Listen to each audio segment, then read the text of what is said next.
Eman Stories. Hello everyone and welcome back to my channel. So ngayon ay Holy Week na naman at kakauwi na naman ako sa Bicol. Medyo matagal-tagal na ang aking mga last vlog, so pasensya na po at ito na po ang aking video for today.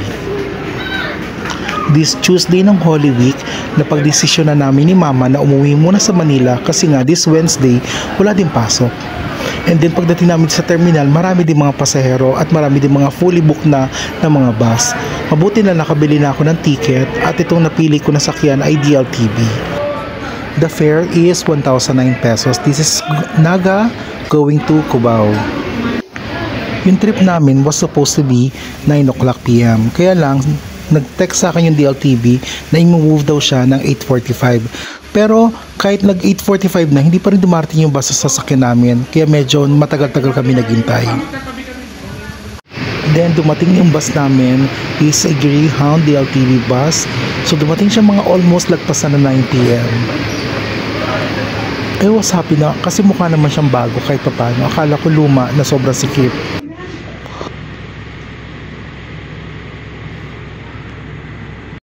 So ang sasakyan namin bus ay 2x2 seating configuration with CR. At ang upuan namin is seat number 1 and 2 na nasa harap. So meron naman siyang malaking legroom kahit papano kasi nga nasa harap kami. So yung bag ko pwede ko pa ilagay sa harap, and then this is the cockpit of the bus. And then meron din siyang TV. Kahit pa paano humihinto-hinto kasi nga walang signal na internet. And then, of course, the aircon is very cold talaga. And then, meron din pala siyang CCTV camera. Hindi ako lagi sumasakay ng 2x2. Pero this one is essential kahit pa paano. Medyo maluwag siya at kahit pa paano comfortable naman. Ginagawa namin yan. So, nakabiyahe na kami. Nalagpas na ng 9 PM. Pero okay lang. At least comfortable itong bus sa sasakyan namin. So from 8:45 PM nakaalis na kami ng 9:52 PM.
So this is our first meal stop.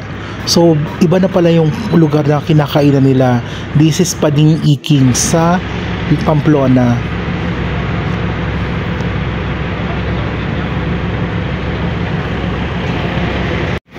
This is our bus, 1405. This is Greyhound Express, and then this is the other buses naman sa DLTV. At ito naman yung loob ng Padingi Kings na eatery.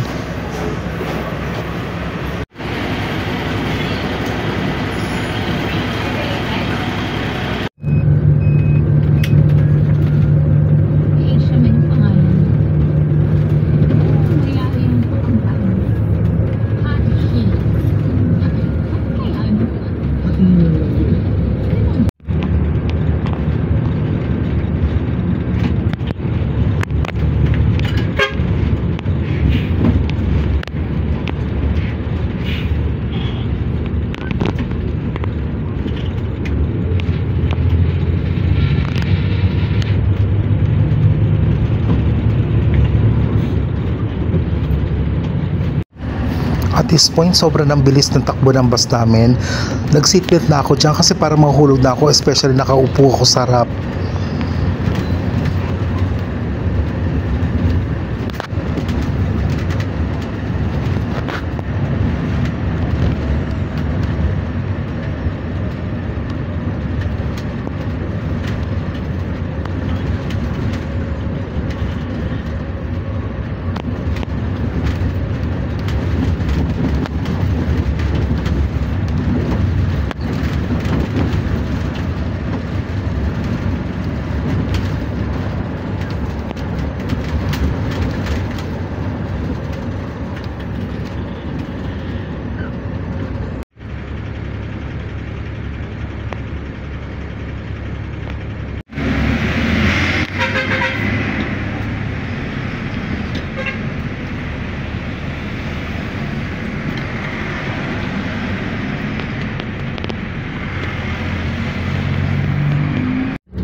Dito ba?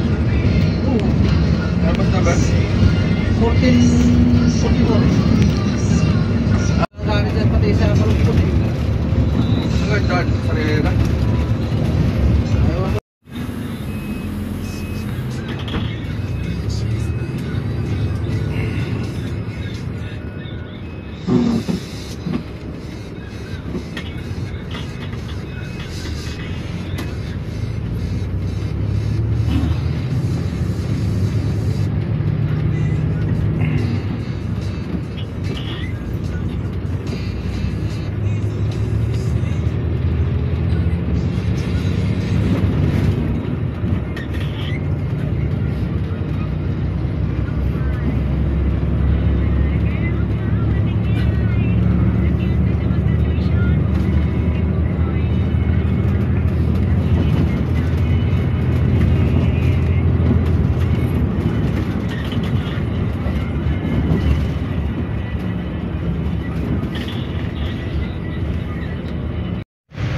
Pagdating namin dito sa DLTV Turbina, sinabihan kami ng konduktor na kung dediretso kami ng PATX, kailangan namin lumipat ng bus kasi hindi daw siya dediretso doon. So, ito yung bus na lilipatan namin. So, another DLTV bus na 2x2, but this time ito naman without CR. Pero nakarating naman kami sa PATX na safe. So, ito yung loob. Mga 4 lang yata kami lumipat from the original bus. So, nandito na kami sa PATX. Sumakay na lang kami na LRT papunta ng bahay namin. Thank you very much for watching. Eman Stories.